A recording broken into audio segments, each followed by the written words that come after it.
নমস্কার, জি 24 ঘন্টা আপনাদের সকলকে স্বাগত জানাই। যা কলিবল স্টুডিও থেকে আপনাদের সঙ্গে রয়েছে আমি আহেলি। শুরু করছি 3 মিনিট 3 খবর। আর শুরুতেই যে খবর আপনাদের দেব, বিকানের থেকেও ফেরে পাকিস্তানকে কড়া বার্তা প্রধানমন্ত্রীর। এখন শরীরে রক্ত নয়, গরম সিঁদুর বইছে, হুঙ্কার নরেন্দ্র মোদী।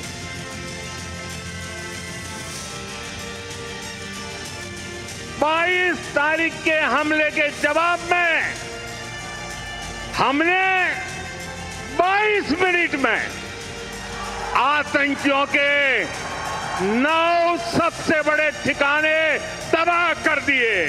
दुनिया ने और देश के दुश्मनों ने भी देख लिया कि जब सिंदूर बारूद बन जाता है तो नतीजा क्या होता है। मोदी का दिमाग ठंडा है, ठंडा रहता है, लेकिन मोदी का लहू गर्म होता है।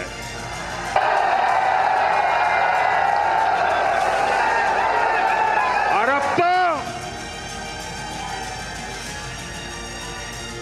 मोदी की नसों में लहू नहीं, गरम सिंदूर बह रहा है।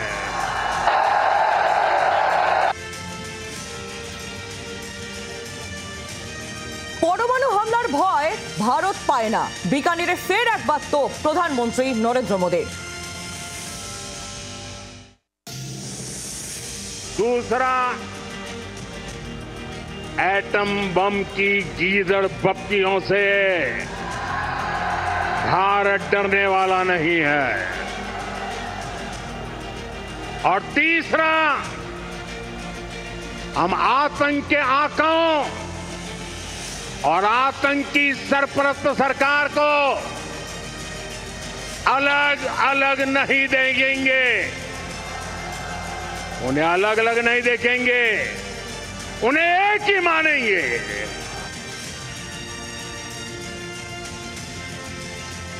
ভারত পাক সংঘাতের আবহে ফের ভূস্বর্গে সেনা জঙ্গিগুলির লড়াই। কিস্তওয়ারের যৌথ অভিযানে খতম 2 জঙ্গি।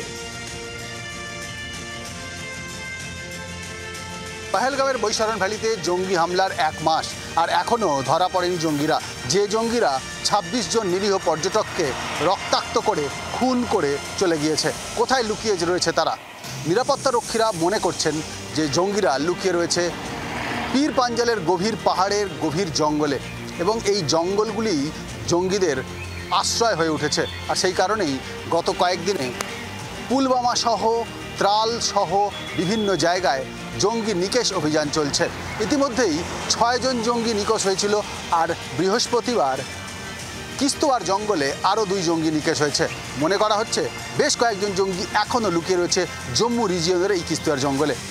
একদিকে যখন পেহেলগাঁও হামলা এবং তারপরে জঙ্গিদের লুকিয়ে থাকা এবং জঙ্গিদের বেছে বেছে নিকেশ করা, তখন একটা প্রশ্ন উঠছে, কবে ধরা পড়বে সেই 4 জঙ্গি যারা 26 জন নিরীহের প্রাণ কেড়ে নিয়েছে? নয়াদিল্লি থেকে ভিডিও জার্নালিস্ট শুভাশিস দাসের সঙ্গে রাজীব চক্রবর্তী, জি 24 ঘন্টা। ভারতের সঙ্গে সোজাসুজি লড়াইয়ে পারে না পাকিস্তান, আর তাই সন্ত্রাসবাদের আশ্রয় নেয়। বিকানেরে পাকিস্তানকে তোপ প্রধানমন্ত্রী। पाकिस्तान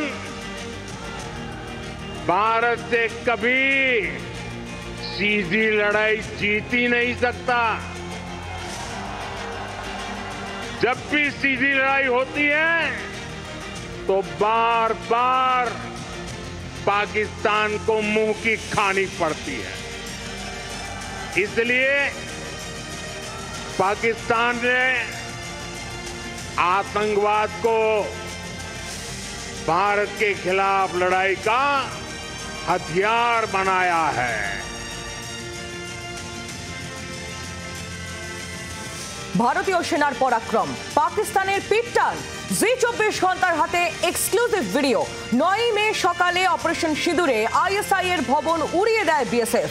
আইএসআই এর কমপ্লেক্সটি সন্ত্রাসবাদীদের লঞ্চ প্যাড হিসেবে ব্যবহৃত হতো। এখান থেকেই ভারতে অনুপ্রবেশ করত জঙ্গিরা। অভিযানের সময় বিএসএফ 3টি লঞ্চ প্যাড ধ্বংস করে দেয়। শিয়ালকোটের লুনি লঞ্চ প্যাডও উড়িয়ে দেওয়া হয়। ऑपरेशन सिंदूर में बीएसएफ ने एक अहम रोल निभाते हुए कई सारे पाकिस्तानी लॉन्च पैड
হচ্ছে বলে সূত্র মারফত খবর পাওয়া যাচ্ছে। জ্যোতি যেখানেই গিয়েছিল সেই সব রাজ্যগুলির পুলিশের সঙ্গে হিসার পুলিশ যোগাযোগ করছে।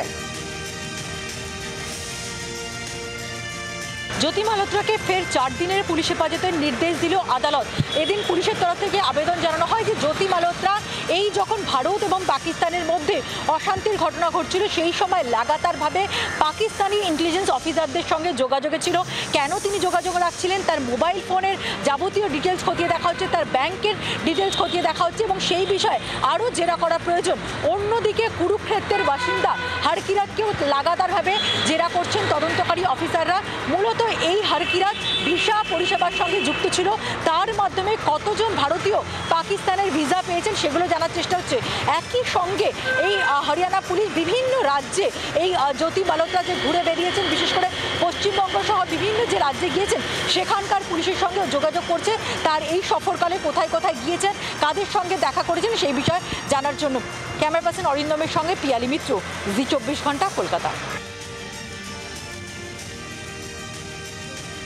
আরো 4 দিনের পুলিশ হেফাজত জ্যোতি মালহোত্রার। 5 দিনের হেফাজত শেষে আজ আদালতে পেশ করা হয় তাকে। তার 4টি ব্যাংক অ্যাকাউন্ট ডিটেলস খতিয়ে দেখা হচ্ছে। কুরুক্ষেত্রের বাসিন্দা হারকিরাতকেও জিজ্ঞাসাবাদ করা হচ্ছে। ভিসা পরিষেবার সঙ্গে যুক্ত এই হারকিরাত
জন ব্রিটাসও রয়েছেন। We wanted to understand many things about Japan and about their viewpoint about the Pahalgam attack that occurred in Pahalgam in Srinagar on April 22nd. So I think he made a presentation, the ambassador, and we all actually understood different aspects of this entire country's demeanor, texture, nature towards India and towards the Pahalgam massacre.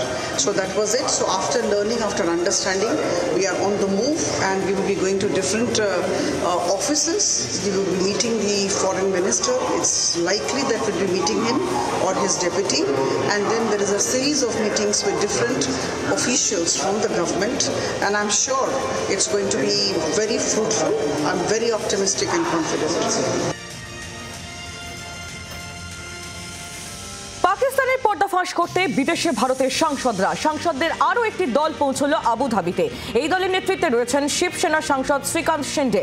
আবুধাবিতে তাদের নিরাপত্তায় মোতায়েন robot.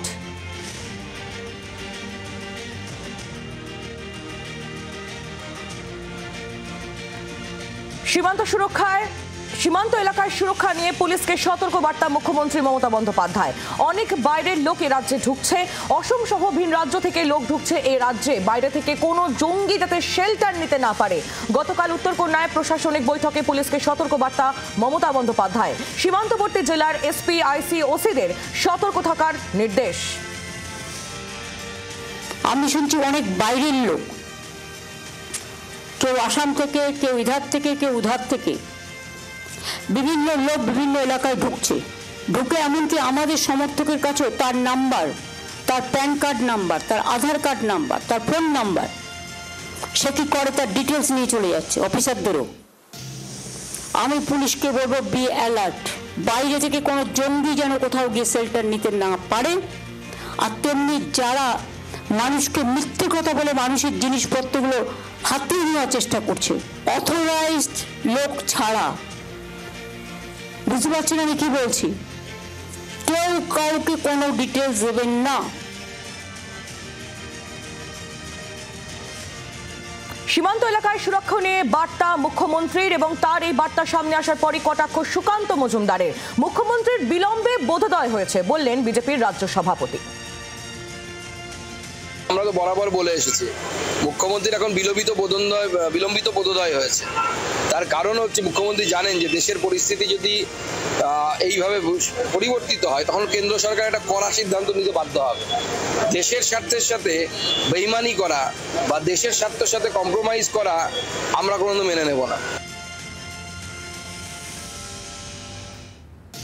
কোচবিহারে ভারত বাংলাদেশ সীমান্তে কি পরিস্থিতি? সরেজমিনে জি 24 ঘন্টা। গতকালই মুখ্যমন্ত্রী নির্দেশ দিয়েছেন যে ভারত বাংলাদেশ সীমান্তে পুলিশের নজরদারি আরো বাড়াতে হবে, কারণ সাধারণ মানুষরা সেখানে আতঙ্কিত এবং অনুপ্রবেশকারীরা কিন্তু রীতিমতন ভারতে প্রবেশ করছেন। আমি এই মুহূর্তে রয়েছি কোচবিহারের গীতালদা ভারত বাংলাদেশ সীমান্তে। আমার ঠিক পেছনে এই দেখানোর চেষ্টা করব যে সামনে যে টিনের যে বেড়াটা দেওয়া আছে সেখানেই কিন্তু সেখান থেকে কিন্তু আর 20 মিটার পরেই কিন্তু ভারত বাংলাদেশ সীমান্ত। আর এই সীমান্তের পাশেই রয়েছে এই গ্রাম গীতালদহ 2 গ্রাম পঞ্চায়েত এলাকা, এবং সেখানে কিন্তু বাসিন্দারা বলছেন তারা কিন্তু রীতিমতন আতঙ্কে থাকেন। তার কারণ যে বিএসএফের মতন ডিউটি করেন, কিন্তু ভারতের ওই কাঁটাতারের ওই পারে যাদের ভারতীয়দের জমি রয়েছেন সেখানে জমি চাষাবাদ করতে গেলে। বাংলার আওয়াজ, বাঙালির আবেগ, জি 24 ঘন্টা।